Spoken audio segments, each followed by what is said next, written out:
What made me initially interested in ketones and ketosis was I was tracking the effect of ketogenic diets, and that interested me greatly. Before I started my research career, I was involved in providing nutrition support to athletes, and it just seemed logical that because I was beginning a research career that I should begin to try and research the things I was going to put into practice. And I could see that there were gaps in the knowledge of how we should best support athletes and their performance, and my research kind of tried to fill that gap. We've done a number of studies in athletes looking at their ability to perform intermittent running protocol, and we've also looked at endurance athletes. In both studies, we've also been interested in this idea: can exogenous ketone supplementation during exercise improve or at least prevent the decline in cognitive function that tends to occur with high intensity sport.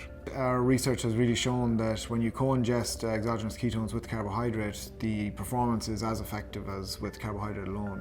One of the more interesting findings that we had was that in what's typically seen with high intensity efforts is that athletes their cognitive function will tend to decline over the course of a session, and what we have seen is that decline is prevented when ketones are added to the fuel mix. Single dose exogenous ketones will typically raise beta-hydroxybutyrate levels within about 15 to 20 minutes, and they'll tend to stay elevated for up to 2 hours. Depending on the dose, it can get you into a level of ketosis that can definitely have metabolic effects that could potentially enhance performance. So some people would say there's no benefit and there's a harm, because as soon as you take the exogenous ketone, you've interrupted the normal process. I don't agree with that. I think for a lot of people that are in ketosis, taking an exogenous ketone can top them off, particularly before an athletic event or before a heavy workout.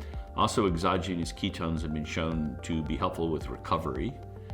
So, myself, I blood test like before I go do a hard workout, and if I'm low, I top off.